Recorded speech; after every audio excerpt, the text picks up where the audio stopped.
Hello friends, नमस्कार. तुमचं स्वागत आहे आमच्या यूट्यूब चॅनलवरती. आणि आज आपण महत्त्वाचा टॉपिक डिस्कस करणार आहोत परीक्षेच्या दृष्टिकोनातून. तत्पूर्वी तुमच्या सगळ्यांचे धन्यवाद, खूप खूप आभार. तब्येत बरी नसतानाही खूप साऱ्या फ्रेंड्सनी कमेंट करून, फोन कॉल करून तब्येत विचारली, त्याबद्दल खूप छान वाटलं मला. आणि परीक्षा समोर आलेली आहे, पण मी तुमची काहीच मदत करू शकत नाही, याबद्दल पण वाईट वाटते. पण मी प्रयत्न करीन. तसं आज आपण एक अतिशय इम्पॉर्टंट टॉपिक बघणार आहोत, ज्याला गांधीयुग म्हणूया. जवळपास 1920 ते 1947 हा जो कालखंड आहे, फक्त एकट्या गांधीजींनी इथं पूर्णपणे असं हे केलेलं आहे की त्यामुळेच आपल्याला सत्य आणि अहिंसा या मार्गाने स्वातंत्र्य मिळालेलं आहे. इंग्रजांचा जो कालखंड होता त्यापासून आपण मुक्त झालेलो आहोत. तर ह्याबद्दल आज आपण डिस्कस करणार आहोत. खूप महत्त्वाचा टॉपिक आहे आणि प्रत्येक एक्झाममध्ये, मग तुमची UPSC असू द्यात, MPSC असू द्यात किंवा कंबाईन एक्झाम असू द्यात, ह्यामध्ये सुद्धा आपल्याला बरेचसे प्रश्न गांधीजींच्या ह्या गांधी युगांबद्दल किंवा या युगातील ज्या काही घडामोडी झालेल्या आहेत त्याबद्दल आपण आज बघणार आहोत. तर मग आपण सुरुवातीपासून आज सुरू करूया, ज्यामध्ये गांधीजींचा जन्म, त्यांचं दक्षिण आफ्रिकेतील सुद्धा कार्य बघणार आहोत. विशेष म्हणजे त्यांनी जे काही भारतात आल्यानंतर कार्य केलेलं आहे याबद्दल सुद्धा आपण डिटेल डिस्कशन करणार आहोत, ज्यामध्ये बरेचसे जातीय निवाड आहे, पुणे करार आहे, असहकार आंदोलन आहे किंवा रोलेट ऍक्ट आहे, जालियनवाला बाग हत्याकांड आहे किंवा सगळ्यात शेवटी झालेली माउंटबॅटन योजना किंवा माउंटबॅटन प्लान, ज्याला जून 3 प्लान सुद्धा म्हटलं जातं. ठीक आहे, तर चला मग आज आपण डिस्कस करूया की गांधी युग सुरुवात कुठून झालेली आहे, त्याचा भारतीय स्वातंत्र्यावर काय काय परिणाम झालेले आहे गांधीजीच्या सानिध्यामध्ये, आणि कोणत्या कोणत्या महत्त्वाच्या घडामोडी ह्यामध्ये मिळाल्या. तर मग सुरुवातीला आपण बघूया की भारतीय राष्ट्रीय चळवळीतील जो एक कालखंड आहे की 1920 ते 1947 हा कालखंड गांधी युग म्हणून ओळखला जातो. आणि 1920 नंतर जवळजवळ 28 वर्षाच्या कालखंडात राष्ट्रीय स्वातंत्र्य चळवळीत महात्मा गांधींचा प्रभाव आपल्याला सातत्याने दिसून येतो. ही अतिशय महत्वाची गोष्ट आहे, ज्यामध्ये मग आता आपण थोडासा गांधीजींचा व्यक्तिगत परिचय पण करून घेऊया की महात्मा गांधी, ज्यांना आपण आदराने बापू म्हणतो, राष्ट्रपिता म्हणून ओळखतो, त्यांना मोहनदास करमचंद गांधी असं त्यांचं संपूर्ण नाव आहे. आणि महात्मा गांधींचा जो जन्म आहे तो गुजरातमधील पोरबंदर या गावी 2 ऑक्टोबर 1869 रोजी झालेला आहे. त्यांचे वडील पोरबंदर आणि राजकोट संस्थानामध्ये दिवाण होते. गांधीजी यांनी 1893 मध्ये एका हिंदी कंपनीचे वकील म्हणून दक्षिण आफ्रिकेत गेले होते आणि जवळपास तिथे थोड्याच दिवसाचा ऍक्च्युअली तो प्रोजेक्ट होता किंवा ते काम होतं, परंतु जवळपास त्यांना तिथं 22 वर्ष वास्तव्य झालं कुठं आफ्रिकेमध्ये. आणि वयाच्या 45व्या वर्षी म्हणजे 45 इयर्स ज्यावेळेस गांधीजी होते त्यावेळेस ते तिथून परतले आहेत. गांधीजींनी पहिला सत्याग्रह आश्रम 1915 साली साबरमती येथे स्थापन केलेला आहे. त्याही आधी त्यांनी दक्षिण आफ्रिकेमध्ये पण काही महत्वाचं कार्य केलेलं आहे, ते सुद्धा आपण बघणार आहोत, जे पुढे येईलच. मग बघा, इंग्लंडमध्ये कायद्याचा अभ्यास करताना म्हणजेच कायद्याचा अभ्यास करून ते बॅरिस्टर बनले होते आणि हिंदुस्थानात परत येऊन त्यांनी वकिली सुरू केली होती. परंतु 1891 मध्ये ते परत इंग्लंड सोडून भारतात आले आणि मुंबईमध्ये कायद्याची प्रॅक्टिस उभी करण्याची त्यांची योजना सफल झाली नाही, म्हणजे त्यात ते तेवढ्या प्रमाणात यशस्वी झाले नाही आणि ते कोर्टात बोलताना अतिशय लाजळ होते. त्यामुळे सुद्धा बऱ्याच अंशी ही त्यांची एक महत्वाची उणीव सुद्धा तिथं काय होते, जबाबदार ठरते. आणि 1893 मध्ये त्यांनी त्या काळच्या ब्रिटिश साम्राज्यामधील नाताळ म्हणजे दक्षिण आफ्रिका येथील दादा अब्दुल्ला आणि कंपनी नावाच्या एका भारतीय कंपनीतील एका पदासाठी 1 वर्षाचा त्यांनी करार केला होता. ऍक्च्युअली ते गेले होते 1 वर्षासाठीच, पण टोटल 22 वर्ष त्यांनी आफ्रिकेमध्ये म्हणजे दक्षिण आफ्रिकेमध्ये त्यांनी वास्तव्य केलेलं आहे. मग या 22 वर्षाच्या याच्यामध्ये त्यांनी काय काय काम केलेलं आहे तिथे हे सुद्धा आपण बघूया. मग बघा, स्वातंत्र्य संग्रामामधील हे अतिशय महत्वाचे नेते आहेत. गांधीजी प्रमुख नेते आणि तत्वज्ञ मानले जातात. महात्मा गांधी या नावाने ते ओळखले जातात आणि अहिंसात्मक असहकार आंदोलनांनी गांधीजींनी भारताला स्वातंत्र्य मिळवून दिलेलं हे आपल्याला सगळ्यांना तोंडपाठ माहिती आहे. मग बघा, अहिंसात्मक मार्गाने स्वातंत्र्य मिळवण्यासाठी त्यांनी संपूर्ण जगाला प्रेरित केलेलं आहे. त्यानंतर आताही बऱ्याचशा जगामध्ये गांधीजींचे जे काही सत्य आणि अहिंसा या 2 महत्वाच्या त्यांनी दिलेल्या शिकवणी आहेत, ह्या सुद्धा आता सुद्धा सुद्धा पाळल्या जातात, ज्यामध्ये नेल्सन मंडेला हे सुद्धा त्यांचे महत्वाचे आणि अतिशय इम्पॉर्टंट अनुयायी होते गांधीजींचे. ठीक आहे, त्यामध्ये मग बघा रवींद्रनाथ टागोर यांनी त्यांना सर्वप्रथम महात्मा म्हणजेच काय तर महान असा आत्मा ही उपाधी दिलेली आहे, हे सुद्धा लक्षात ठेवा. यावर सुद्धा प्रश्न येऊन गेलेले आहेत. भारतीय लोक त्यांना प्रेमाने बापू म्हणत आणि त्यांना भारताचे राष्ट्रपिता म्हटले जाते. मग सुभाषचंद्र बोस यांनी 1944 मध्ये पहिल्यांदा त्यांना राष्ट्रपिता असं संबोधलेलं आहे. आणि गांधी सविनय सत्याग्रहाच्या कल्पनेचे जनक होते असं सुद्धा मानण्यात येतं. गांधीजींना सविनय सत्याग्रह म्हणजे विनयाने सत्याग्रह करणारे अशा या कल्पनेचे जनक मानतात. मग बघा त्यांचा जन्मदिवस 2 ऑक्टोबर हा भारतात गांधी जयंती म्हणून तर संपूर्ण जगभरात आंतरराष्ट्रीय अहिंसा दिवस म्हणून साजरा केला जातो, ज्यामध्ये तुमच्या महत्वाचे इन्स्टिट्यूशन्स येतात, त्यामध्ये युनायटेड नेशन्स सुद्धा येतं. ठीक आहे, सो फ्रेंड्स आता आपण पुढे जाऊया. गांधीजीचं कार्य आफ्रिकेत काय झालेलं आहे किंवा काय काय केलेलं आहे हे सुद्धा आपण बघू. मग जे काय आपल्या भारतामध्ये त्यांनी स्वातंत्र्याची एक चळवळ उभी केली होती त्याची त्यांनी एक रंगीत तालीम आपण म्हणूया. ठीक आहे, ही रंगीत तालीम जी झालेली आहे ते गांधीजींनी आफ्रिकेमध्येच केली होती. मग ती कशी केली होती तर बघा, दक्षिण आफ्रिकेत गांधींना गौरवोत्तर लोकांबद्दल म्हणजे जे गोरे लोक होते, गोऱ्यांपेक्षा इतर जे लोक होते त्या लोकांबद्दल असलेल्या भेदभावाला सामोरे जावं लागलं होतं, ज्यामध्ये तुम्ही बघू शकता की गांधीजींकडे पहिल्या वर्गाचं तिकीट होतं म्हणजेच फर्स्ट क्लासचं तिकीट असून सुद्धा रेल्वेमध्ये त्यांना तिथून पीटर्सबर्ग मध्ये, ठीक आहे, अतिशय इम्पॉर्टंट न्यूज आहे कारण आपले पंतप्रधान श्री नरेंद्र मोदी ज्यावेळेस दक्षिण आफ्रिकेत गेले होते त्यावेळेस त्यांनी या ठिकाणाला भेट सुद्धा दिलेली आहे. परीक्षेच्या दृष्टिकोनातून खूप महत्वाचा प्रश्न आहे हा.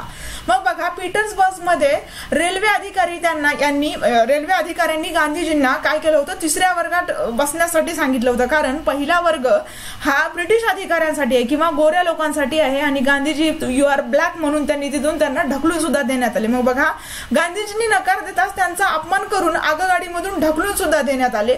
ती संपूर्ण रात्र गांधीजींनी प्लॅटफॉर्मवर म्हणजेच फलाटावरील गेस्ट रूम मध्ये काढली होती. आणि भारतीय बद्दलच्या वंशभेद असमानता यांना सामोरे गेल्यावर गांधींनी या अन्यायाविरुद्ध आवाज उठवण्यास व समाजात स्वतःचे स्थान निर्माण करण्यास इथूनच सुरुवात केलेली आहे. म्हणजे कुठून तर हे जे दक्षिण आफ्रिकेमध्ये ही काही घटना त्यांच्यासोबत जी घडली होती इथूनच गांधीजींना स्वतःचं समाजात स्थान किंवा जे काही अन्याय होत असेल भारतीयांबद्दल वंशभेद म्हणा किंवा ज्याला बाकीच्या गोष्टी आहेत कलर वर्णभेद वगैरे ह्यामधून सुद्धा गांधीजींनी इथूनच कार्याला सुरुवात केलेली आहे. पुढे जाऊया आपण. पुढे डिस्कशन करताना बघूया की भारतीयांना म्हणजे दक्षिण आफ्रिकेतील भारतीयांचा मतदानाचा हक्क काढून घेणारा कायदा लागू करण्यात आला होता आफ्रिकेमध्ये. या कायद्याला विरोध करणाऱ्या भारतीयांना मदत करण्यासाठी गांधीजींनी आपले दक्षिण आफ्रिकेत वास्तव्य काही काळ वाढवले होते किंवा काही काळासाठी त्यांनी तिथं वाढवलं होतं. तसे परत येणार होते परंतु हा कायदा त्यांना अतिशय जाचक वाटला आणि तिथूनच त्यांनी आफ्रिकेत राहून ह्या लोकांसाठी काहीतरी करायचं ह्याच दृष्टिकोनातून त्यांनी स्वतःचा काळ तिथं वाढवला किंवा वास्तव्य वाढवलं. मग हा कायदा रद्द करण्यात जरी ते अयशस्वी ठरले तरी त्यामुळे भारतीयांवरील अन्यायाकडे लक्ष वेधण्यात त्यांची चळवळ अतिशयपणे आणि सुबक रीतीने इथे यशस्वी झाली. बरेचसे लोक या चळवळीला वाचा फोडण्यासाठी त्यांच्या बाजूने उभे राहण्यास तयार झाले किंवा त्यांच्या सोबत लढण्यास तयार झाले. मग बघा इसवी सन 1894 मध्ये नाताळ भारतीय काँग्रेसची स्थापना केली व याद्वारे दक्षिण आफ्रिकेतील विखुरलेल्या भारतीयांना त्यांनी एका राजकीय पक्षात परावर्तित केले.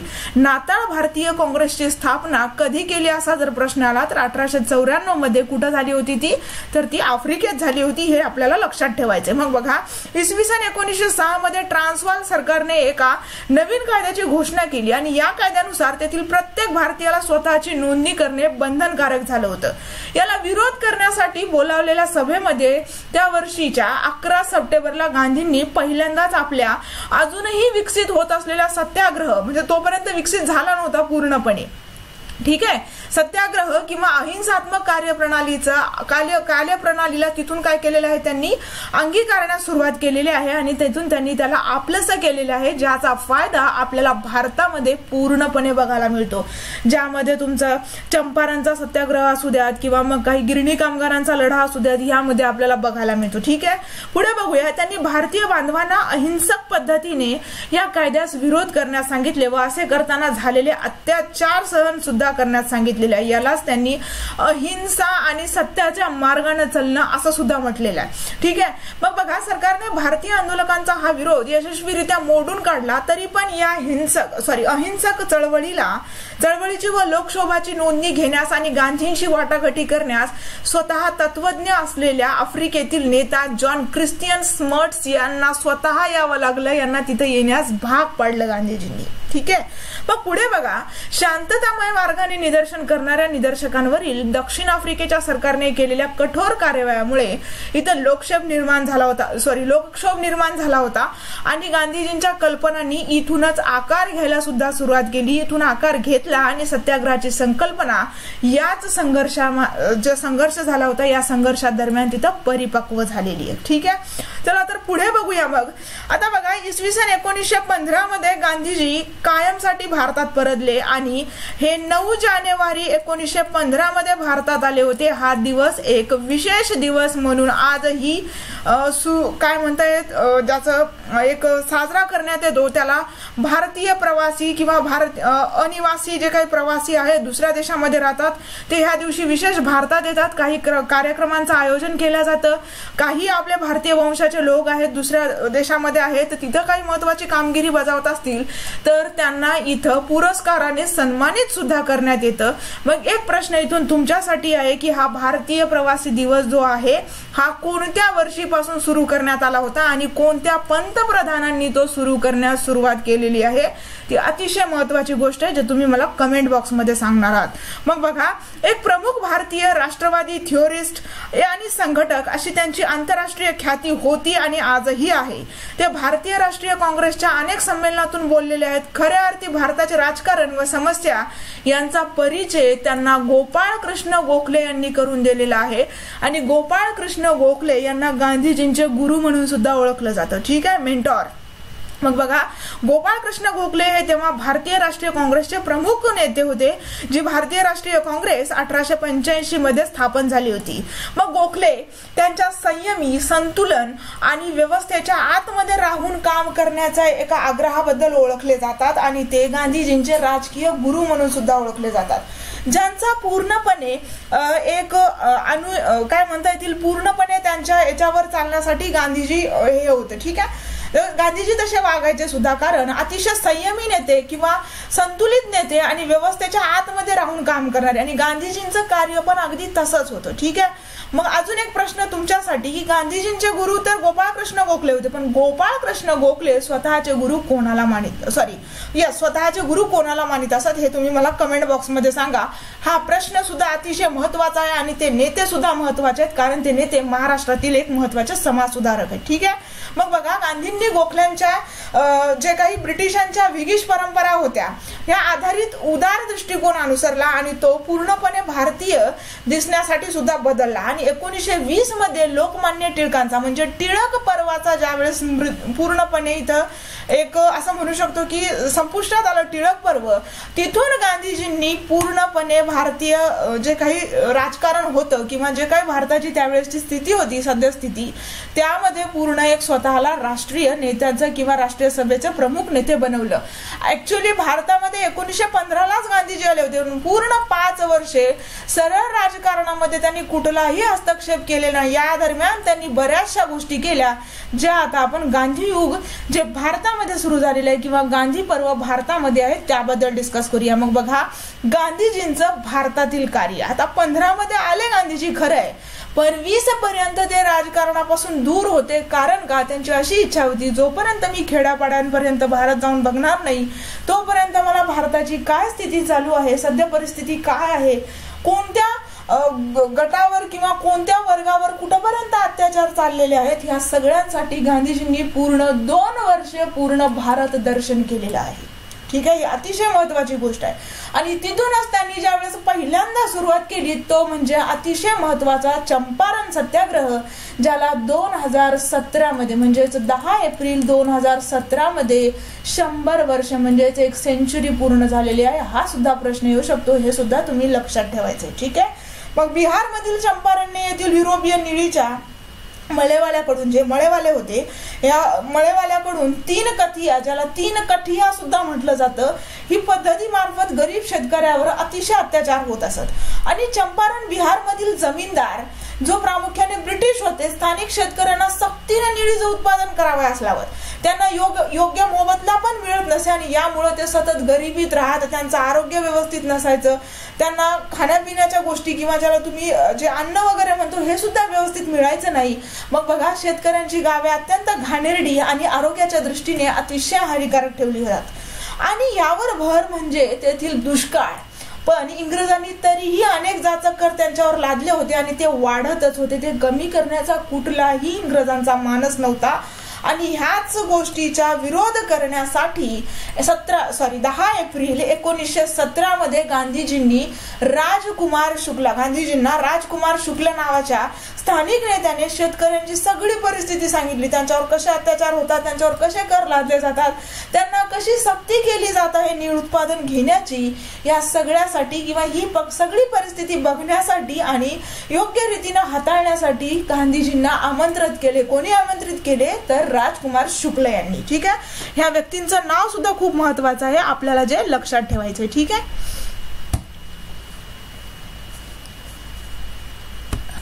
गांधीजींना आमंत्रित केलेल्या व्यक्तीचं नाव सुद्धा परीक्षेत विचारू शकतात, त्यामुळे आपल्याला अतिशय महत्वाचं आहे। आणि 2017 रोजी तुम्हाला मी सांगितलेलेच आहेत की 100 वर्ष पूर्ण झाले, त्यामुळं चंपारण्य हा जो उठाव आहे किंवा चंपारण येथील जो सत्याग्रह आहे तो खूप महत्वाची गोष्ट आहे परीक्षेच्या दृष्टिकोनातून। ठीक आहे, मग तुम्ही एक्झाम कुठलीही द्या ती।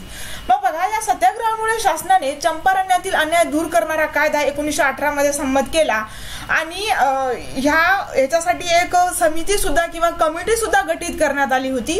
त्या कमिटीचे काही विशेष महत्वाचे नेते होते, ज्यामध्ये गांधीजींचा पण समावेश होतो, ही खूप महत्वाची गोष्ट आहे। आणि ही 3 कठिया पद्धत जी आहे ती रद्द करण्यात आली। आणि इथं मी जसं नोटच केलेलं आहे की एप्रिल 2017 मध्ये चंपारण्य सत्याग्रहाला 100 वर्ष पूर्ण झालेत, हे आपल्याला लक्षात ठेवायचे। पुढचा सत्याग्रह बघूया, गांधीजींनी केलेला खेडा सत्याग्रह। ठीक आहे, तर खेडा सत्याग्रह जो झालेला आहे, हा खेडा सत्याग्रह 1918 मध्ये म्हणजे चंपारणच्या नंतर। मग सन 1918 मध्ये गुजरात मधील खेडा जिल्हा जो आहे यामध्ये दुष्काळ पडला होता आणि या दुष्काळामुळे पिके बुडाली असताना शासकीय अधिकाऱ्यांनी शेतकऱ्यांकडून जबरदस्तीने शेतसारा वसूल करायला सुरुवात केली। मग बघा, तेथील जसं राजकुमार शुक्ल यांनी चंपारण्य येथील परिस्थिती बघण्यासाठी सांगितलं होतं, गांधीजींना आमंत्रित केलं होतं, तसंच मोहनलाल पंड्या या नावाच्या व्यक्तीने सुद्धा गांधीजींना इथं खेडा जिल्ह्यामधील ही दुष्काळजन्य परिस्थिती बघण्यासाठी त्यांना आमंत्रित केलेले। आणि गांधीजींनी इथूनच खेडा सत्याग्रहापासूनच साराबंदी चळवळ सुरू केली। मग बघा, शासनाने गांधीजींच्या चळवळीची दखल घेऊन दुष्काळी कालखंडामध्ये जमीन महसूल वसुलीला स्थगिती देण्याचा निर्णय घेतलेला आहे, कारण गांधीजींनी पूर्ण परिस्थिती बघितली होती आणि त्या परिस्थितीचा अभ्यास करूनच गांधीजींनी शासनाला इथं स्थगिती आणण्याचा निर्णय घेण्यास भाग पाडले होते। मग बघा, खेडा सत्याग्रहामध्ये गांधीजींनी सरदार वल्लभभाई पटेल, गांधीजींना कोणी कोणी सहकार्य केले तर बघा, सरदार वल्लभभाई पटेल, डॉक्टर राजेंद्र प्रसाद, विठ्ठलभाई पटेल, सरदार वल्लभभाई पटेल यांचे ज्येष्ठ बंधू आहेत विठ्ठलभाई पटेल। ठीक आहे, या आदी कार्यकर्त्यांचे इथं सहकार्य लाभलेलं आहे, जेणेकरून येथील जे शेतकऱ्यांवर अन्याय अत्याचार होत होता साराबंदीचा, तर इथं तो पूर्णपणे बंद करण्यात आलेला। ठीक आहे, पुढे बघूया तिसरा महत्वाचा ऍक्ट, ज्याला तुम्ही रोलेट ऍक्ट म्हणता। या रोलेट ऍक्ट मध्ये सुद्धा गांधीजींची अतिशय महत्वाची एक गोष्ट आहे। सो फ्रेंड्स, इथं एक अहमदाबाद मधील कापड गिरणी कामगारांचा संप सुद्धा आपण बघूया, जो आपल्याला महत्वाचा आहे आपल्या परीक्षेच्या दृष्टिकोनातून। खेडाच्या अगोदर झालेला आहे, तशी मी तुम्हाला इथं सांगेलच। आणि गांधीजींचं ह्यामध्ये खूप महत्वाचं सहकार्य होतं। गांधीजींनी जे काही अहमदाबाद मधील कापड गिरण्यांचे जे काही मालक होते यांनी गिरण्यामध्ये जे कामगार होते त्यांचं शोषण करण्यास सुरुवात केली होती। आणि अहमदाबादचे जे गिरणी मालक होते अंबालाल साराभाई हे गांधीजींचे मित्र होते आणि त्यांची बहीण, ठीक आहे, त्यांच्या ज्या भगिनी होत्या अंबालाल साराभाई यांच्या, ह्या गांधीजींच्या महत्वाच्या अनुयायी होत्या। मग त्यांनी आपल्या भावाच्या विरोधात जाऊन हे पूर्ण गिरणी कामगाराचा जो संप आहे हा यशस्वी करण्यास गांधीजींना मदत केलेली आहे। मग बघा, काही गिरणी कामगारांच्या काही महत्वाच्या अशा मागण्या होत्या, ज्यामध्ये त्यांना खूप कमी पगार मिळेल, महत्वाचं म्हणजे कामाचे तासही जास्त होते आणि हे सगळ्या गोष्टी अतिशय जाचक होत्या कामगारांच्या दृष्टिकोनातून. जसं त्यांना काही महत्वाचं इथं तुम्ही म्हणू शकता की प्लेगची वगैरे तिथं साथ आली होती आणि प्लेग बोनस वगैरे मिळण्यासाठी सुद्धा त्यांनी मागण्या केल्या होत्या. कोणाकडे तर गिरणी कामगाराकडे, पण गिरणी कामगारांनी विरोध केला होता आणि ह्या लढ्यामध्ये गांधीजींना उतरावं लागलं. जो गांधीजींनी हा लढा अतिशय यशस्वी केला आणि स्वतः इथून उपोषणास सुद्धा सुरुवात केलेली आहे महात्मा गांधींनी. ठीक आहे, आणि त्यांनी कामगारांनी तर केलीच, पण महात्मा गांधींनी त्यांना सपोर्ट म्हणून, त्यांचं जर उपोषण तुटलं तर गांधीजींनी एक सपोर्ट म्हणून इथून काय केलेली आहे, उपोषणासाठी सुरुवात केलेली आहे. आणि जवळपास गिरणी कामगारांना इथं 35% वेतन वाढ मिळालेली आहे गांधीजींच्या या लढ्यामुळे. ही अतिशय महत्वाची गोष्ट आहे. आणि ज्या अंबालाल साराभाई होते यांच्या भगिनी अनुसुया बेन आहे त्यांचं नाव, ह्या गांधीजींसोबत उपोषणासाठी सुद्धा बसल्या होत्या. ही सुद्धा एक महत्वाची गोष्ट आहे आणि ही अतिशय महत्वाची एक घडामोड आहे त्या काळामध्ये झालेली, गांधी युगाच्या काळामध्ये पार पडलेली. सो आता आपण पुढे जाऊया, ज्यामध्ये आपला अतिशय महत्वाचा पुढचा कायदा येतो रौलेट ऍक्ट. त्यालाच काळा कायदा म्हणून सुद्धा ओळखलेला आहे.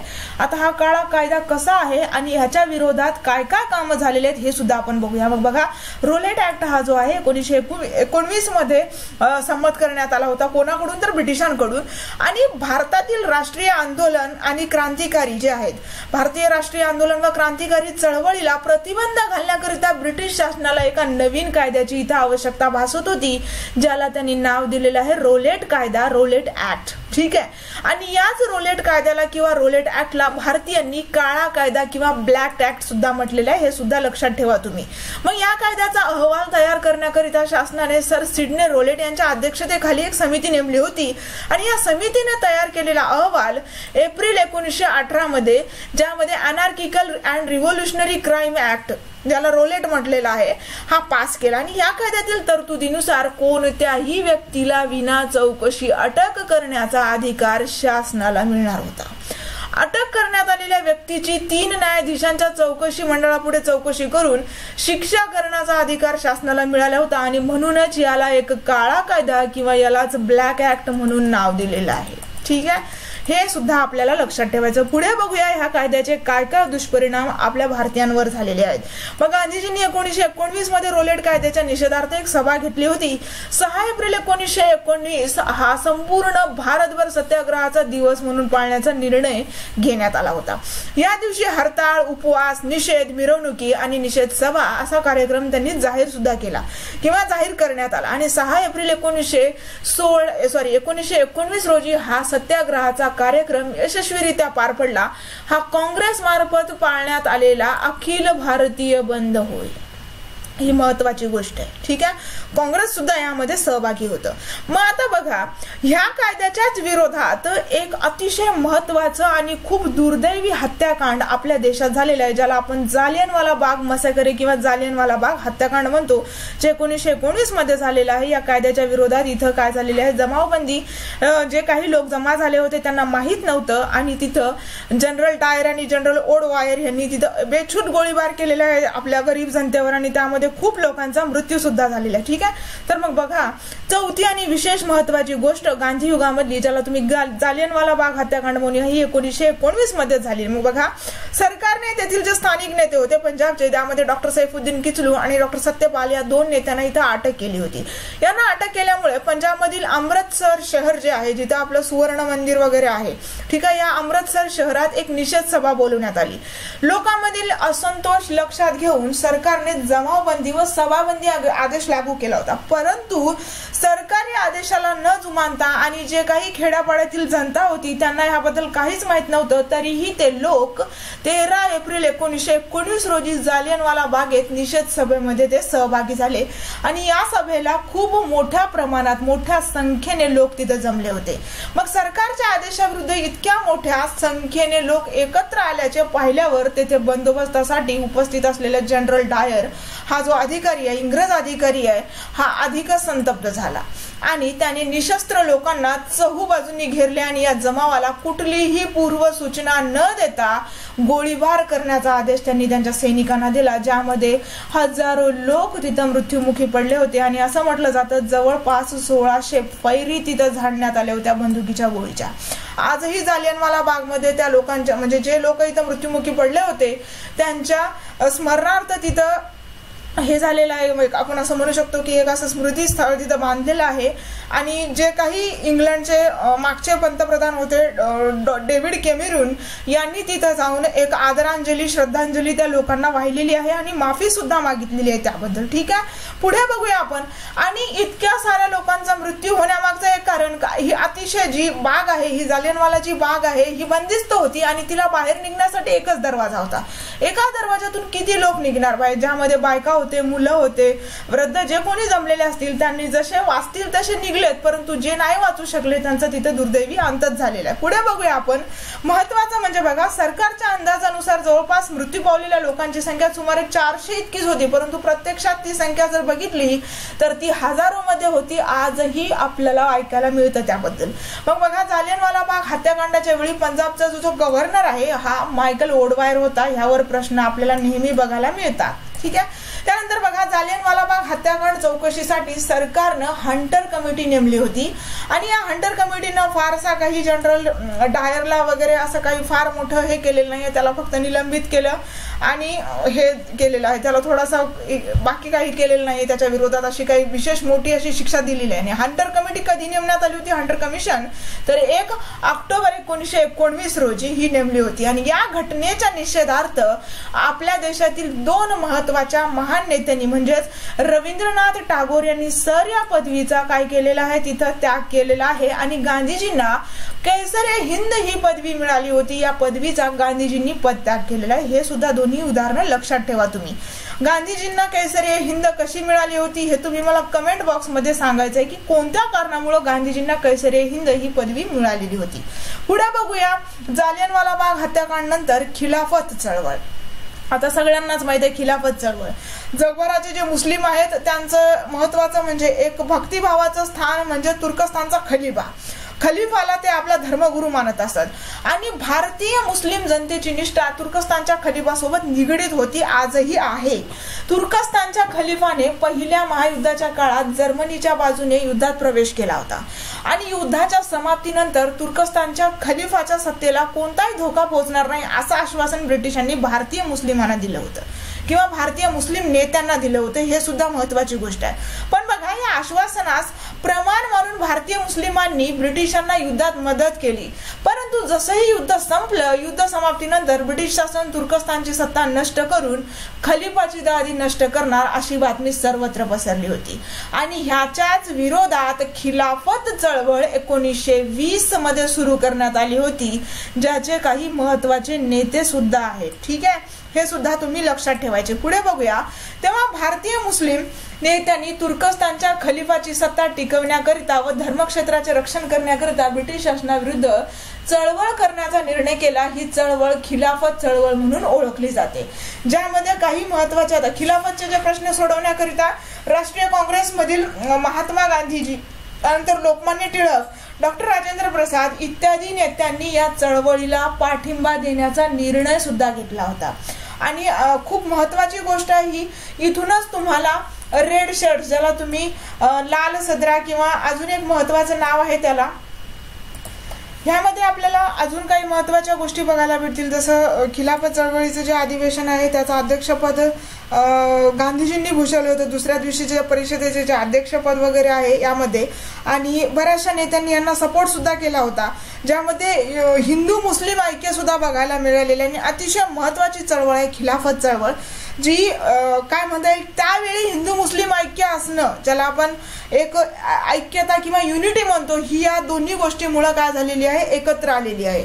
आणि इथूनच जे म्हणू शकतो की हिंदुस्थानातील जे काही मुस्लिम होते यांनी जवळपास ब्रिटिशांना जे तुर्कस्तानचा खलिफा वगैरे आहे यांना त्यांची सत्ता वापस देण्यासाठी किंवा धर्मगुरूंचं एक जे स्थान आहे ते वापस देण्यासाठी खूपच चांगल्या प्रकारे गांधीजी आणि बाकीच्या नेत्यांसोबत मिळून खूपच चांगला आणि एक तीव्र लढा देण्याचा इथं एक आपल्याला प्रकार बघायला मिळतो.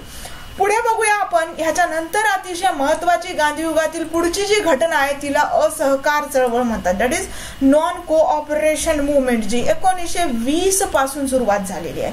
जवळपास 1 ऑगस्ट 1920 ला गांधीजी नाही, लोकमान्य टिळक यांचा मृत्यू झाला आणि इथं टिळक युगाचा अंत झाला होता. त्यानंतर जे सुरू झालेलं आहे 1920 पासून, त्याच्या आधीच सुरू झालेलं आहे तसं गांधी युग, पण आता इथून रीतसर आपल्याला बघायला मिळेल की गांधीजींचा प्रभाव जो आहे तो बाकीच्या राजकारणावर कसा पडलेला आहे किंवा जे काही आपल्याला स्वातंत्र्य मिळवण्यासाठी काही महत्वाच्या घडामोडी झालेल्या आहेत तिथं त्यामध्ये कसा मिळेल. मग बघा, रौलेट कायदा, ज्याला तुम्ही काळा कायदा म्हणता, त्यानंतर जालियनवाला बाग मसाकर हत्याकांड, खिलाफत चळवळ, देशात सर्वत्र सरकारने चालवलेले दडपशाहीचं सत्र, या सगळ्या कारणामुळे भारतीय जनतेत खूप असंतोष पसरला होता, खूप असंतोष निर्माण झाला होता. मग देशातील वातावरण पूर्णपणे सरकारच्या विरोधात गेलं होतं. देशातील जनतेच्या या भावना लक्षात घेऊन महात्मा गांधींनी असहकार कार्यक्रमाला सुरुवात केली किंवा असहकार चळवळीला सुरू करण्याचा निर्णय घेतला आणि 10 मार्च 1920 रोजी त्यांनी असहकारचा जाहीरनामा सुद्धा प्रसिद्ध केला होता. ज्या वेळेस म्हणजे 4 सप्टेंबर 1920 रोजी कलकत्ता येथील लाला लजपतराय यांच्या अध्यक्षतेखाली काँग्रेसचं जे विशेष अधिवेशन भरण्यात आलं होतं त्यामध्ये इथे याला मान्यता सुद्धा मिळाली. म्हणजे काँग्रेसचा ह्याला सपोर्ट झाला होता असहकार चळवळीला, ज्याला तुम्ही NCM सुद्धा म्हणू शकता, नॉन कोऑपरेशन मुवमेंट, जी 1920 मध्ये सुरू झाली होती. मग बघा, आता नॉन कोऑपरेशन मुवमेंट किंवा असहकार चळवळीमध्ये महत्वाचे काही मुद्दे गांधीजींनी इथं रेखांकित केलेले आहेत, ज्यामध्ये या अधिवेशनात असहकार्याच्या कार्यक्रमाला मान्यता देण्यासंबंधीचा ठराव प्रचंड बहुमताने संमत केला होता.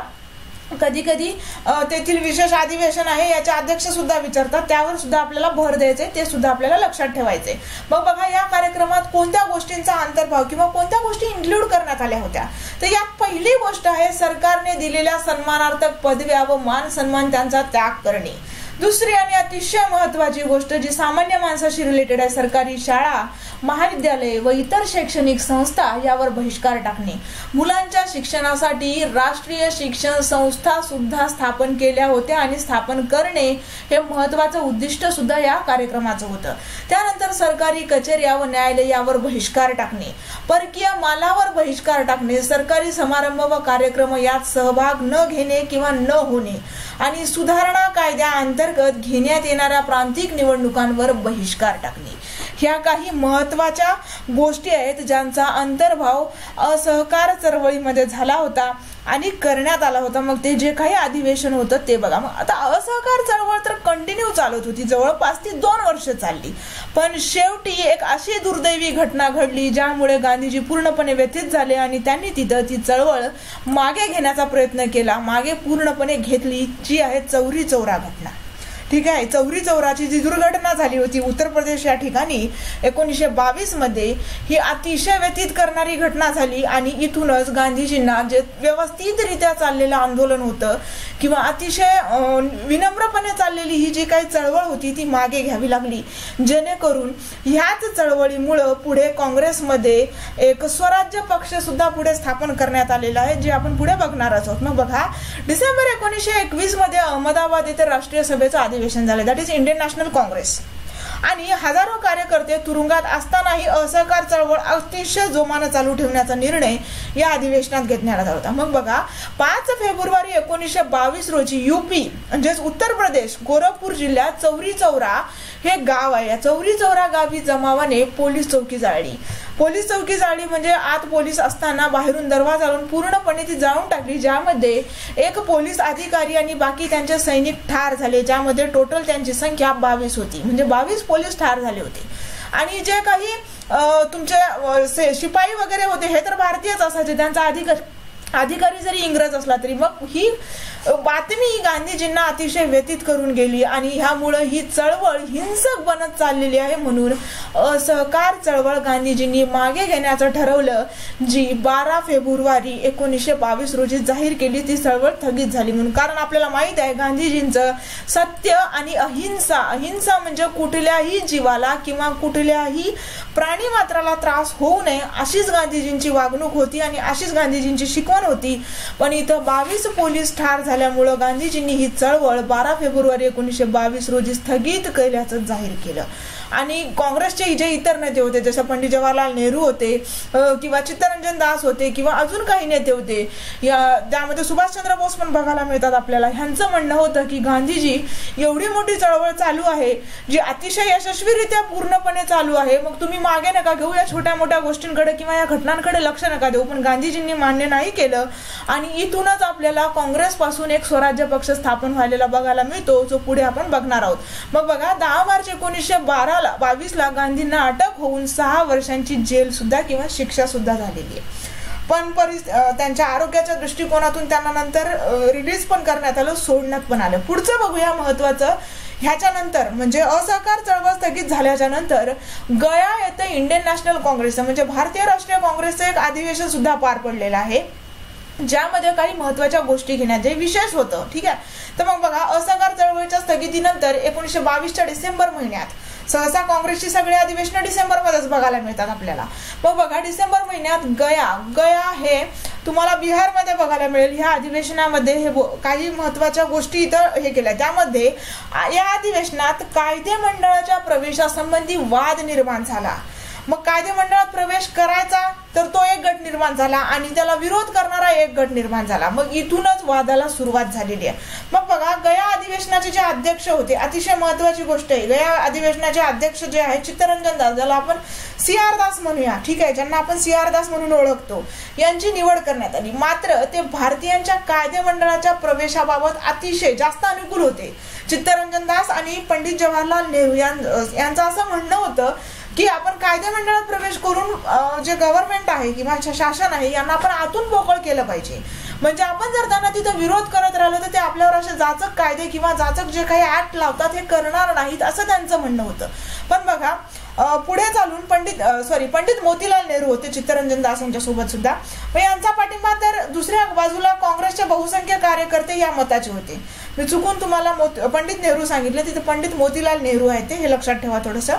मग या मताचे कार्यकर्ते काही होते मग हे की कायदे मंडळात बहिष्काराचं धोरण बरोबर असून त्यात कसलाही बदल करण्याची किंवा फेरविचार करण्याची मुळीच गरज नाही. अशा लोकांना तिथे त्यांनी काय म्हटलेलं आहे की काँग्रेस कार्यकर्त्यांच्या या गटाला नाफेरवादी, नो चेंजर्स म्हटलेलं आहे. ठीक आहे. आणि पुढे काही असा एक गट पडला ज्यांना असं वाटत होतं की चेंज व्हायला पाहिजे, ज्यांना चेंज, फेरवादी किंवा चेंजर्स, ठीक आहे, चेंजर्स आणि नो चेंजर्स असे 2 गट इथं पडले होते, जे आपल्याला बघायला मिळतात की त्यांचा तिथं वाद निर्माण झाला की आपण कायदे मंडळात प्रवेश करायला पाहिजे की नाही ह्या गोष्टीवरून. आणि हे कुठं झाला होता तर एक गया अधिवेशन, अध्यक्ष चित्तरंजन दास हे होते. पुढे बघूया आपण. या उलट काँग्रेसने कायदे मंडळात प्रवेश करण्याचा धोरणाचा एक फेरविचार करावा आणि कायदे मंडळ प्रवेशाला अनुकूलता दाखवावी अशी भूमिका घेतलेल्या गटाला फेरवादी चेंजर्स असं म्हटलं जातं. फेरवादी किंवा चेंजर्स असं म्हणतात. मग बघा गया अधिवेशनात कायदे मंडळ प्रवेशासंबंधीचा प्रस्ताव फेरवादी गटामार्फत मांडण्यात आला, परंतु हा प्रस्ताव जो झाला तो मोठ्या फरकाने फेटाळला गेला, नामंजूर करण्यात आला. ही अतिशय महत्वाचं आहे. गया अधिवेशन इथं चेंजर्स आणि नो चेंजर्स, ज्याला तुम्ही फेरवादी आणि नाफेरवादी अशी 2 इथं बघायला मिळतात. त्यानंतर आपण पुढे बघूया. गया अधिवेशनातच पुढे स्वराज्य पक्षाची स्थापनेचे बीज रोवले गेले. ते कसे रोवले गेले बघा. गया अधिवेशनात कायदे मंडळ प्रवेशाचा प्रस्ताव फेटाळला गेल्यानंतर चित्तरंजन दास आणि मोतीलाल नेहरू, पंडित नेहरू नाही सॉरी, मोतीलाल नेहरू यांनी काँग्रेसमधील आपल्या पदांचे राजीनामे दिले आणि ते काँग्रेसमधून बाहेर पडले. त्यांनी 1923 रोजी स्वराज्य पक्षाची स्थापना केली. चित्तरंजन दास यांनी स्वराज्य पक्षाच्या अध्यक्षपदी तर मोतीलाल नेहरू यांनी सचिवपदी निवड करण्यात आली होती. त्यानंतर हे अतिशय महत्वाचा पक्ष आहे जो पूर्णपणे कायदेमंडळात प्रवेश करण्याच्या साईडला होता किंवा बाजूने होता. त्यांना असं वाटायचं की कायदेमंडळात प्रवेश करून आपण गव्हर्नमेंटला आतून पोकळ केलं पाहिजे, आतून कुठलेही कायदे पास करण्यास त्याला आपण जर विरोध करत राहिलो तर ते कुठंतरी आपला विचार करतील आणि कुठंतरी आपल्याला थोडी थोडी का होईना सत्ता देतील, असा या स्वराज्य पक्षाचा एक विचार होता, एक महत्वाचा माणूस होता ज्याचे अध्यक्ष होते चित्तरंजन दास किंवा CR दास आणि सचिवपदी होते किंवा सेक्रेटरी होते मोतीलाल नेहरू. ठीक आहे, पुढे बघूया बारडोली सत्याग्रह. आता आपण अनेक सत्याग्रह बघितले, ज्यामध्ये खेडा बघितला, चंपारण बघितला, त्यानंतर गिरणी कामगारांचा उठाव बघितला. आता बघूया बारडोली सत्याग्रह, जेथून सरदार वल्लभभाई पटेल यांचा उदय झालेला आहे. मग बघा 1922 साली गांधीजींनी बारडोलीतील साराबंदीचा कार्यक्रम सुरू करण्याचे ठरवले, परंतु असहकार चळवळ मागे घेतल्याने तो तहकूब करण्यात आला आणि पुढे 1927 मध्ये सरकारने गुजरात राज्याची महसूल फेर तपासणी करून 25% शेतसारा शेतकऱ्यांना वाढविला. मग अशी परिस्थिती नसताना सुद्धा शेतकऱ्यांनी जो शेतसारा होता तो द्यायचाच, कंपल्सरी होता. मग याच्या विरोधात शेतकऱ्यांनी वल्लभभाई पटेलांच्या नेतृत्वाखाली सारा न भरण्याचा निश्चय करून सत्याग्रह केला आणि वल्लभभाई पटेलांच्या खंबीर नेतृत्वामुळे हा सत्याग्रह यशस्वी सुद्धा झाला. आणि हे सत्याग्रह यशस्वी झाल्यानंतर तेथील जे काही लोक होते किंवा जी जनता होती त्यांनी सरदार वल्लभभाई पटेलांना सरदार ही पदवी बहाल केलेली आहे आणि सरदार वल्लभभाई पटेलांनाच इंडियन बिस्मार्क म्हणून सुद्धा ओळखलं जातं, ज्यांचा खूप मोठा वाटा आहे भारतीय राज्य जे प्रिन्सली स्टेट्स होते किंवा आधीचे काही प्रोव्हिन्स होते यांना एकत्र करून पूर्णपणे एक युनायटेड इंडिया बनवण्याचा. म्हणून त्यांना मॅन ऑफ युनिटी म्हणून सुद्धा ओळखलं जातं. तर त्याला युनिटीचा स्टॅच्यू गुजरातमध्ये बांधण्यात जात आहे, जे आपल्याला अतिशय महत्वाची गोष्ट आहे परीक्षेच्या दृष्टिकोनातून. ठीक आहे, पुढे बघूया अजून एक महत्वाची गोष्ट गांधीजींच्याच युगामध्ये घडलेली आहे किंवा गांधीजींच्याच कार्यकाळामध्ये घडलेली आहे, जिला तुम्ही सायमन कमिशन म्हणून ओळखता. ठीक आहे, आता या सायमन कमिशन बघा, इसवी सन 1919 मध्ये मॉन्टेग्यू चेम्सफोर्ड कायद्यामध्ये जो मॉन्टफोर्ड कायदा आला होता, या कायद्यामध्ये या कायद्याच्या यशापयशाचे मूल्यमापन करण्यासाठी 10 वर्षानंतर एक कमिशन नेमण्यात यावं अशी तिथं तरतूद करण्यात आली होती. आणि याच तरतुदीनुसार त्यावेळेचे भारत मंत्री जे होते लॉर्ड बर्कनहेड यांनी 2 वर्ष अगोदरच म्हणजेच डिसेंबर 1927 मध्ये सर जॉन सायमन यांच्या अध्यक्षतेखाली एक कमिशन नियुक्त करण्याची घोषणा केली आणि या कमिशन मध्ये त्यांनी एकाही भारतीयाला घेतलेलं नव्हतं.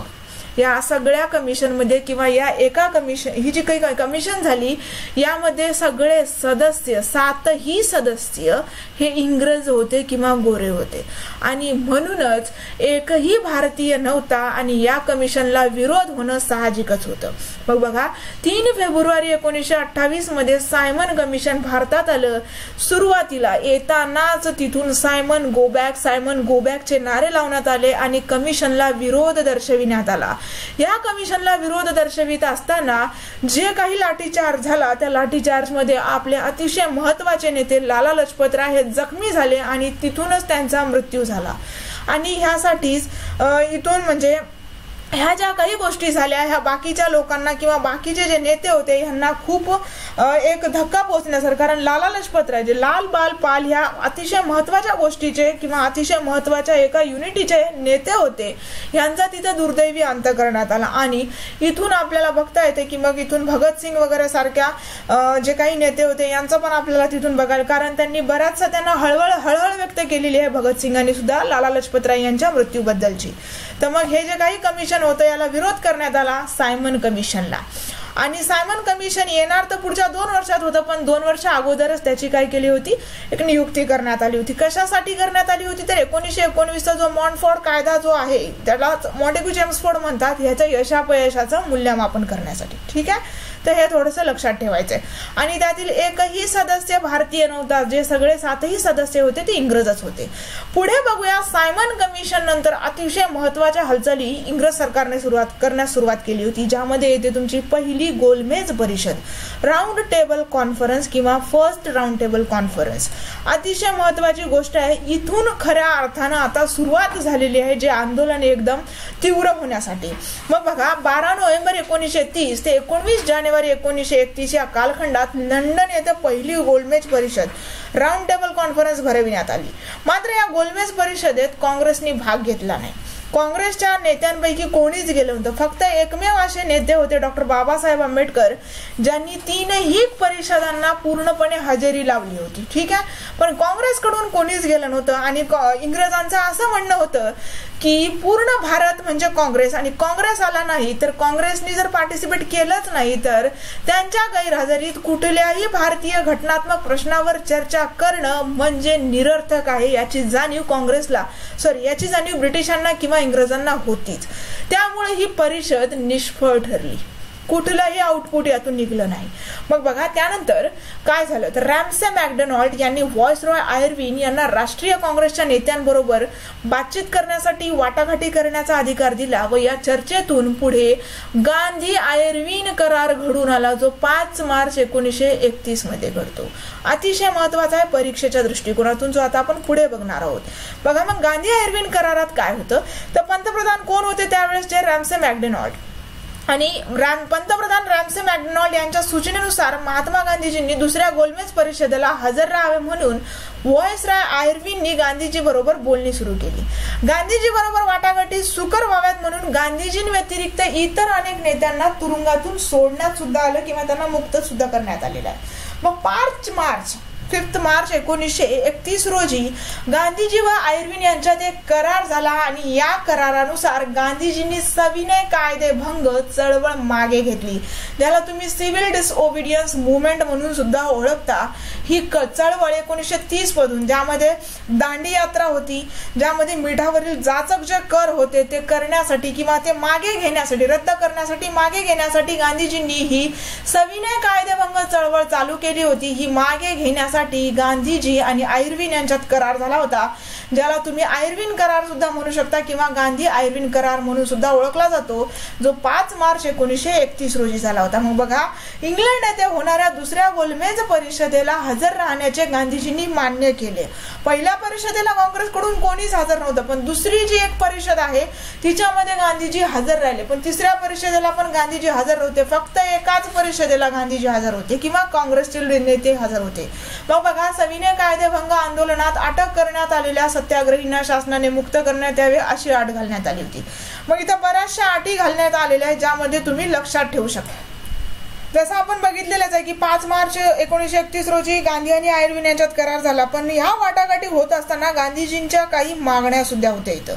त्या मागण्यांमध्ये पहिली महत्वाची मागणी येते की सर्व राजकीय कैद्यांची सरकारने मुक्तता करावी. इथं तशी केलेली आहे, गांधीजींनी एक अट घातली होती इकडे.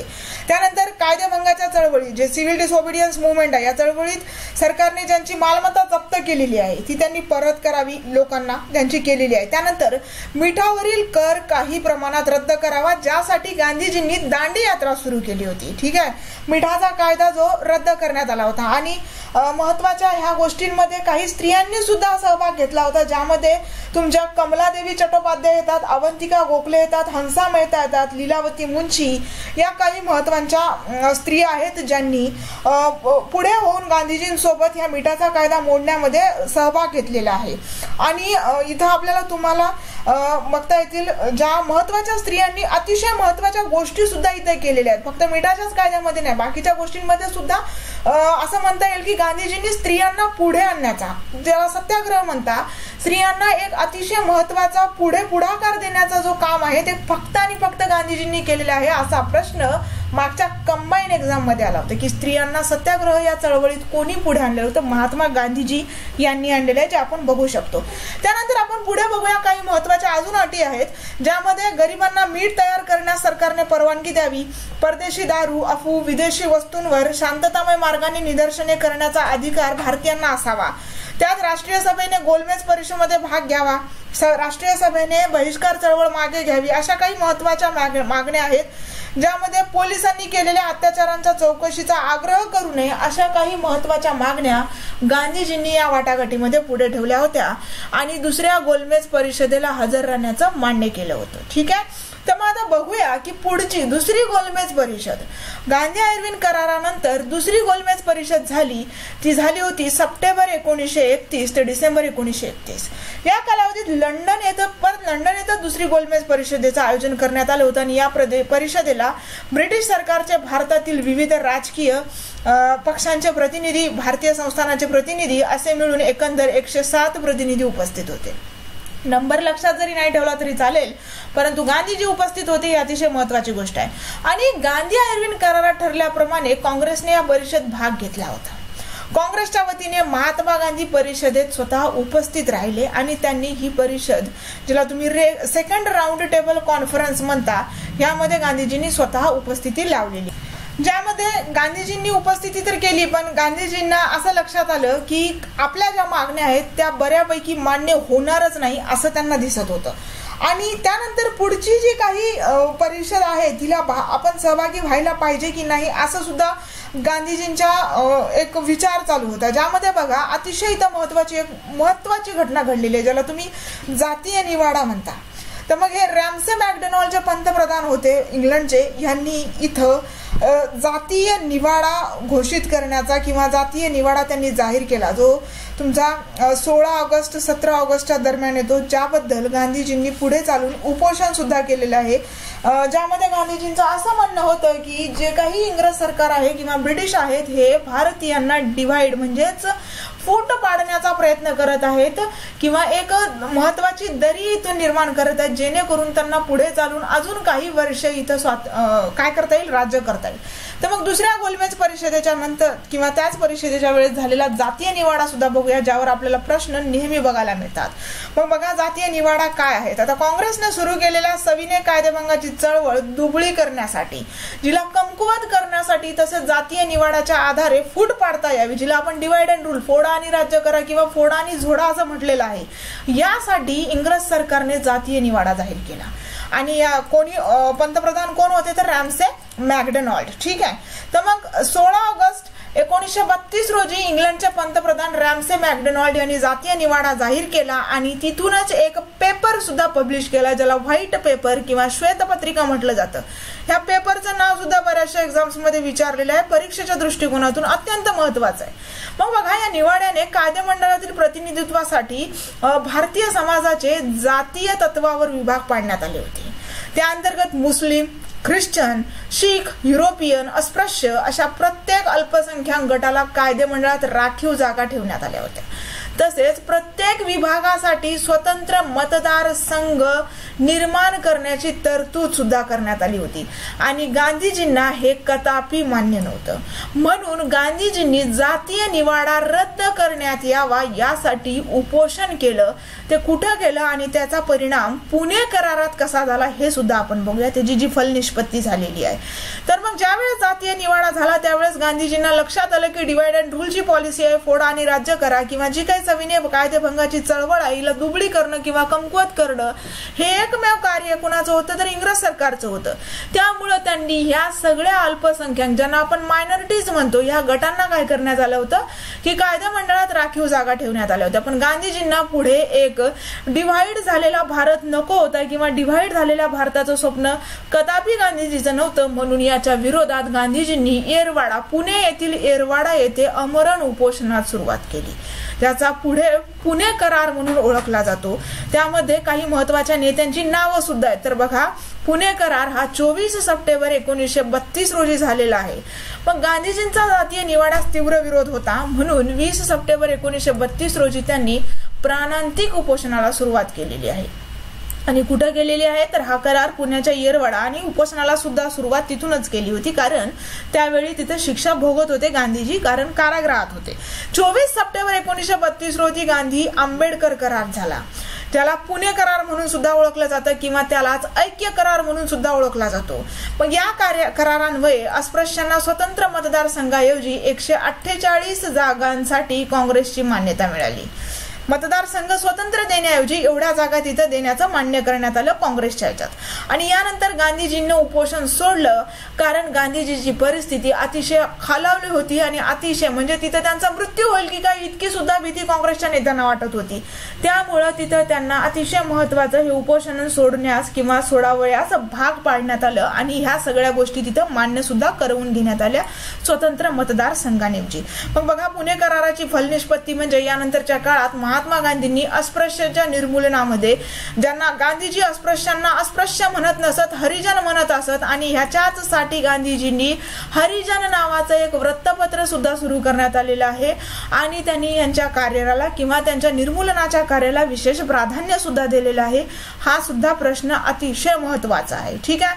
मग गांधीजींच्या वतीने एका नेत्यांनी सह्या केल्या होत्या, त्यांचं नाव तुम्ही मला कमेंट बॉक्स मध्ये सांगायचंय। आंबेडकरांनी तर सह्या केल्याच होत्या, डॉक्टर B.R. आंबेडकर यांनी तर सही केलीच होती, पण गांधीजींनी सह्या केल्या नव्हत्या। गांधीजींच्या वतीने एकानं तिथं म्हणजे एका नेत्यांनी, काँग्रेसचेच नेते होते, त्यांनी तिथं सही केली होती। त्या काँग्रेसच्या नेत्याचं नाव तुम्ही मला कमेंट बॉक्स मध्ये सांगायचंय। असाही प्रश्न बऱ्याच वेळी बघायला मिळालेला आहे आपल्याला। तर हा पुणे करार किंवा ऐक्य करार म्हणून ओळखला जातो किंवा त्यालाच तुम्ही गांधी आंबेडकर करार म्हणून सुद्धा ओळखू शकता आणि त्याची डेट तुम्हाला लक्षात ठेवायची आहे 24 सप्टेंबर 1932। पुढे बघूया, पुणे करारानंतर झाली तिसरी गोलमेज परिषद, थर्ड राऊंड टेबल कॉन्फरन्स। मग पहिल्या परिषदेला काँग्रेसच्या वतीनं कोणीच नव्हतं, दुसऱ्या परिषदेला आयर्विन कराराच्या याच्यावरून वाटाघाटीवरून गांधीजी गेले होते, पण तिथे त्यांना आपल्या कुठल्याच मागण्या मान्य होताना दिसत नव्हत्या, म्हणून या परिषदेला काँग्रेसचा कुठलाच प्रतिनिधी उपस्थित नव्हता। मग बघा, भारताच्या घटनात्मक प्रश्नावर, ज्याला तुम्ही संवैधानिक कॉन्स्टिट्यूशनल म्हणता, विचार करण्यासाठी ही परिषद आयोजित केली होती आणि पहिल्या व दुसऱ्या गोलमेज परिषदात कोणताही निर्णय घेण्यात आला नव्हता। त्यामुळे ब्रिटिश सरकारने 1932 ते डिसेंबर 1932 या कालावधीत परत एकदा नोव्हेंबर ते डिसेंबर या 1932च्या कालावधीत तिसरी गोलमेज परिषद भरवली, परंतु या परिषदेला काँग्रेसचा प्रतिनिधी उपस्थित नव्हता।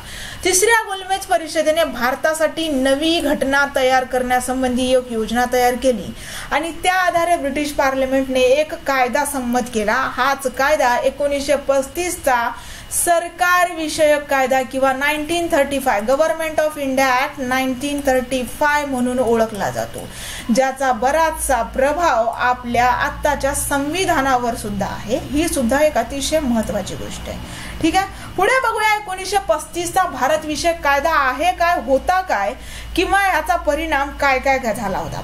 मग बघा, 1935 चा भारत विषयक कायदा, ज्याला आपण गव्हर्नमेंट ऑफ इंडिया ऍक्ट 1935 म्हणूया, यामध्ये भारत ब्रिटिश पार्लमेंटने संमत केलेल्या 1935च्या सरकार विषयक कायद्यामध्ये किंवा कायद्यात भारतीय संघराज्याच्या निर्मितीची व प्रांतिक स्वायत्ततेची तरतूद करण्यात आलेली होती, परंतु भारतीय संस्थानिकांनी संघराज्यात सामील होण्यास नकार दिल्याने संघराज्याची योजना प्रत्यक्षात उतरू शकली नाही। त्यामुळं प्रांतिक स्वायत्तता जी आहे हेच या कायद्याचे एक महत्वाचं वैशिष्ट्य बनून राहिले आणि या कायद्याची काही वैशिष्ट्ये आहेत जे आपल्याला परीक्षेच्या दृष्टिकोनातून महत्वाचे आहेत। त्यामध्ये पहिलं जे वैशिष्ट्य आहे, या कायद्याने हिंदुस्थानात ब्रिटिश इंडियाचे प्रांत आणि संस्थाने यांचे एक संघराज्य स्थापन करण्याची व्यवस्था केली होती, पहिलं वैशिष्ट्य। त्यानंतर दुसरं वैशिष्ट्य आहे राज्यकारभाराची केंद्रीय, प्रांतीय, संयुक्त किंवा समवर्ती अशी विभागणी करणे, ज्याला तुम्ही सेंटर, स्टेट आणि ज्याला कॉन्करंट वगैरे म्हणतात, समवर्ती, ठीक आहे। आता सूच्या आहेत आपल्याकडे, आता ह्याची विभागणी अशी करण्याची तरतूद 1935च्या कायद्यामध्येच करण्यात आली होती। त्यानंतर आपण पुढे बघू, पुढे महत्वाच्या काय तरतुदी आहेत, तर तिसरी तरतूद आहे 1919च्या कायद्याने प्रांतीय शासनात सुरू केलेल्या जी द्विदल शासन पद्धती होती, या द्विदल शासन पद्धतीत 1935च्या कायद्याने नष्ट करून ती केंद्रासाठी लागू केली। आता आपल्याला द्विदल शासन पद्धती आपल्याला केंद्रात बघायला मिळते, स्टेटमध्ये बघायला नाही मिळणार किंवा प्रांतात बघायला नाही मिळत। मग बघा, 1935च्या कायद्याने जी चौथी तरतूद किंवा चौथं वैशिष्ट्य होते, 1935च्या कायद्याने केंद्रासाठी द्विग्रही विधिमंडळ स्थापन करण्याची व्यवस्था केली होती। उच्च ग्रहास संघीय राज्यसभा, कनिष्ठ ग्रहाला संघीय विधानसभा असं म्हटलं जातं। जे आता आपण म्हणू शकतो की केंद्रासाठी उच्च जे आहे ते राज्यसभा आहे आणि लोअर जे आहे ते लोकसभा आहे, म्हणजे ह्याला रिप्लेसमेंट केलेलं आहे, ठीक आहे। त्यानंतर बघा, 1935च्याच कायद्याने प्रांतातील द्विदल शासन पद्धती समाप्त करण्यात येऊन प्रांतांना स्वायत्तता प्रदान करण्यात आली। 1935च्याच कायद्याने भारतासाठी संघराज्य न्यायालय आणि रिझर्व्ह बँकेची स्थापना करण्यात आली होती, हे माहिती आहे आपल्याला. आणि ब्रह्मदेश भारतापासून वेगळा करण्यात आला. त्यानंतर सिंध व ओरिसा हे नवे प्रांत निर्माण करण्यात आले होते. आणि हा कायदा हिंदुस्थानच्या राजकीय व घटनात्मक चळवळीचा एक महत्वाचा टप्पा आजही आहे आणि तेव्हाही होता. ही खूप महत्वाची गोष्ट आहे. मग बघा, 1935च्या कायद्याचं वर्णन पंडित जवाहरलाल नेहरूंनी मजबूत ब्रेक असलेली परंतु इंजिन नसलेली गाडी असं केलेलं आहे. काही वेळा आपल्याला नेत्यांची वर्णन सुद्धा विचारतात, त्यासाठी परीक्षेच्या दृष्टिकोनातून हा महत्वाचा आहे. आणि हा प्रश्न सुद्धा विचारलेला आहे की 1935च्या कोणत्या कायद्यानुसार रिझर्व्ह बँकेची स्थापना करण्यात आली होती. तर 1935चं जे काही घटना झालेल्या आहेत तर ते 1935च्या कायद्यानुसारच तिथे रिझर्व्ह बँकेची स्थापना झालेली आहे. चालेल, पुढे बघूया अजून काही महत्वाच्या गोष्टी. तर 1937च्या निवडणुकीत काँग्रेसला एकदम यश मिळाले, घवघवीत यश, अभूतपूर्व यश ज्याला म्हटलं जातं. देशातील 11 प्रांतापैकी संयुक्त प्रांत, मध्य प्रांत, मद्रास, बिहार, ओरिसा या 5 प्रांतात पक्षाला निर्विवाद बहुमत मिळालं. त्यानंतर आसाम, मुंबई, बंगाल व वायव्य सरहद्द या 4 प्रांतात काँग्रेसला निर्विवाद बहुमत मिळू शकलं नाही. पण कायदेमंडळातील सर्वात मोठा पक्ष म्हणून त्याचं एक स्थान प्राप्त झालं त्यांना. मग बघा, पंजाब व सिंध या 2 प्रांतात मात्र काँग्रेस अल्पमतात होतं, कारण इथं बहुतांशी भाग तुम्हाला मुस्लिम बघायला मिळेल आणि जेणेकरून इथं मग मुस्लिम लीग वगैरे सारखे घटक तुम्हाला इथं बघायला मिळतील. ज्या मुस्लिम लीगची स्थापना कधी झाली होती हे तुम्ही मला कमेंट बॉक्समध्ये सांगायचे.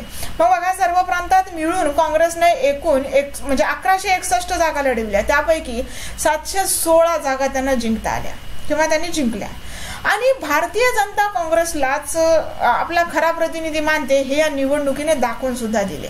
त्यामुळे बऱ्याच अंशी किंवा काही काळ का होईना काँग्रेसच्या हातामध्ये सत्ता आली होती आणि काही काळ का होईना इथं आपल्याला काँग्रेसचं एक प्रभुत्व बघायला मिळतं. ठीक आहे, तर ही अतिशय महत्वाची गोष्ट आहे. निवडणूक जी आपण फेरवादी आणि नाफेरवादी या लोकांमध्ये किंवा या नेत्यांमध्ये तिथं एक फूट पडली होती की निवडणुका किंवा कायदेमंडळात प्रवेश करायला हवाय की नकोय. इथं बघू शकता की एक अभूतपूर्व यश त्यांना मिळालेलं आहे. त्यानंतर बघूया, हे निवडून तर आले, बहुमत तर मिळालं, पण त्यांना म्हणजेच काँग्रेसला या मंत्रिमंडळाचे राजीनामे सुद्धा द्यावे लागले. तर मग असं काय घडलं होतं जेणेकरून यांना राजीनामे सुद्धा द्यावे लागले लगेच थोड्याच दिवसांमध्ये. मग बघा, काँग्रेस मंत्रिमंडळाचे राजीनामे 1 सप्टेंबर 1939 रोजी जर्मनीने पोलंडवर आक्रमण केलं, ज्याला आपण दुसरं महायुद्ध सुरुवात झालं म्हणतो. ठीक आहे, त्याची प्रतिक्रिया म्हणून सप्टेंबर 3, 1939 रोजी इंग्लंडनं जर्मनी विरुद्ध युद्ध पुकारलं. अशा रीतीने युरोपात दुसऱ्या महायुद्धाची म्हणजेच वर्ल्ड वॉर सेकंडची सुरुवात झाली. आणि इथूनच आपल्याला बघायला मिळतं की का काँग्रेसनं राजीनामा दिला. तर बघा, मग 3 सप्टेंबर 1939 रोजी भारताचा व्हाईसरॉय लॉर्ड लिथगो, हे अतिशय महत्वाचं आहे, लक्षात ठेवा, प्रश्न येऊ शकतो. याने भारत इंग्लंडच्या बाजूने युद्धात उतरत असल्याची घोषणा केली. आणि अशी घोषणा करण्यापूर्वी त्यांनी कुठल्याच भारतीय नेत्यांना विश्वासात घेतले नाही, काँग्रेसच्या तर नाहीच पण कुठल्याच नाही. त्यांच्याशी कसली चर्चाही केली नाही. तुम्ही आमच्यासोबत आहात का, आम्ही तुम्हाला मदत करू किंवा नंतर स्वातंत्र्य देऊ, असं काहीच नाही. सरळ डायरेक्टली त्यांनी घोषणा करून टाकली की भारत आमच्याकडून दुसऱ्या महायुद्धामध्ये लढाई करणार आहे किंवा भारताचे सैनिक आमच्याकडून लढणार आहेत. मग हा विश्वास न दाखवल्यामुळं ऑक्टोबर 1939 मध्ये 8 प्रांतातील काँग्रेसच्या मंत्रिमंडळाने तिथे राजीनामे दिले. हे आपल्याला अतिशय महत्वाची गोष्ट आहे आणि याचाच परिणाम काँग्रेसनं तिथे राजीनामा देऊन टाकलेला आहे. जेवढ्या प्रांतामध्ये त्यांची सत्ता होती तेवढ्यांमध्ये, म्हणजे विश्वासात न घेता सरळ युद्धात आमच्या बाजूने आहेत अशी घोषणा करून तिथं ब्रिटिश सरकार तर मोकळे झाले. पण ही सगळ्या गोष्टी काँग्रेसला कदापि आवडल्या नाही आणि सरळ त्यांनी राजीनामे दिले. ठीक आहे, आता राजीनामे दिल्यानंतर अतिशय पुढची एक महत्वाची क्रिप्स मिशन आहे, जे आपल्या आता दुसऱ्या महायुद्धाचाच परिणाम इथं आपल्याला बघायला मिळतं. बघा, दुसऱ्या महायुद्धाचे पारडे जर्मनीच्या बाजूने झुकू लागले होते आणि झुकू लागल्याने इंग्लंड व त्यांच्या मित्र राष्ट्रासाठी मोठी अडचण निर्माण होती आणि मोठी अडचण निर्माण झाली सुद्धा होती.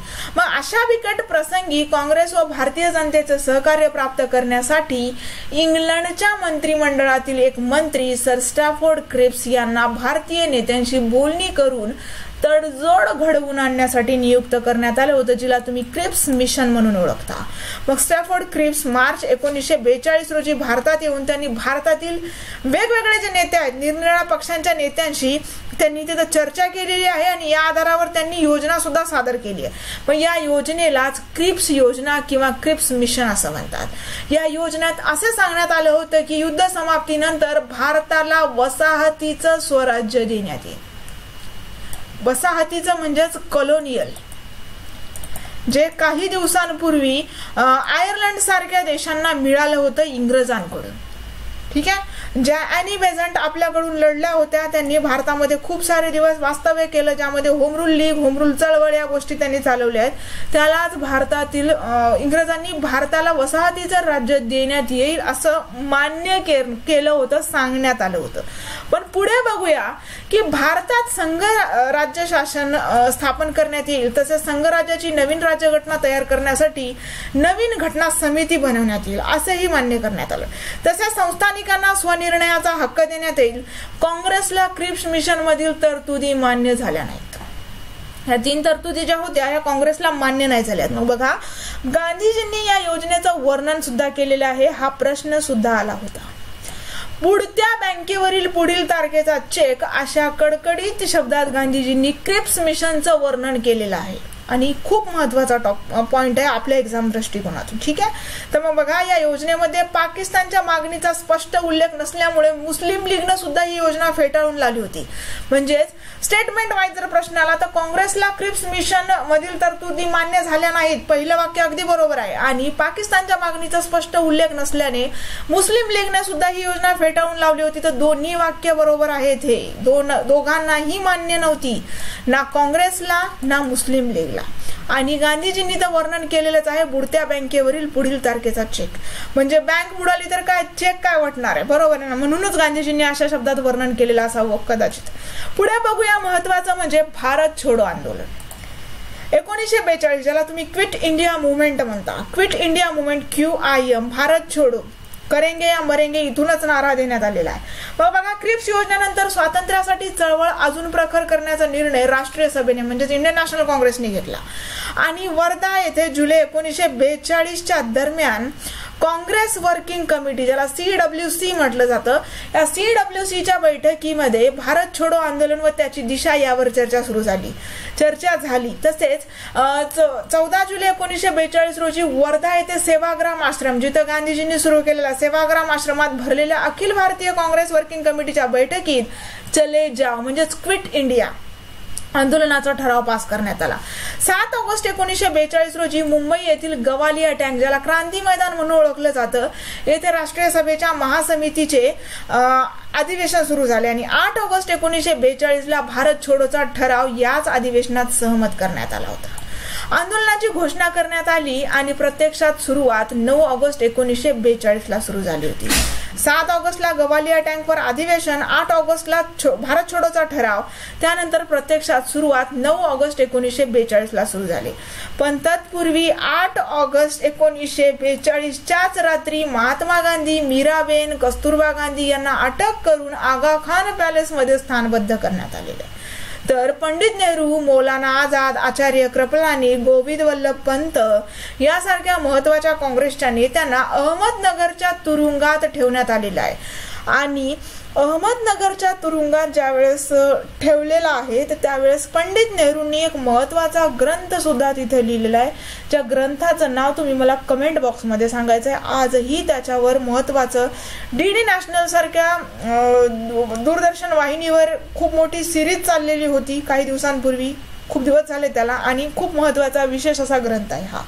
त्यानंतर बघा, मुस्लिम लीगने सरकारची हातमिळवणी केली होती आणि चळवळीच्या काळात राष्ट्रसभा बेकायदेशीर ठरवण्यात आली होती. राष्ट्रसभेचे बँक जे खाते होते ते गोठविण्यात आले होते किंवा फ्रीज करण्यात आले होते. म्हणजे टोटल ती बेकायदेशीर आहे असं या काळामध्ये, म्हणजे 1942ला जी क्विट इंडिया मुवमेंट होती, चले जावचा जो ठराव होता ह्यामध्ये करण्यात आली होती. ठीक आहे.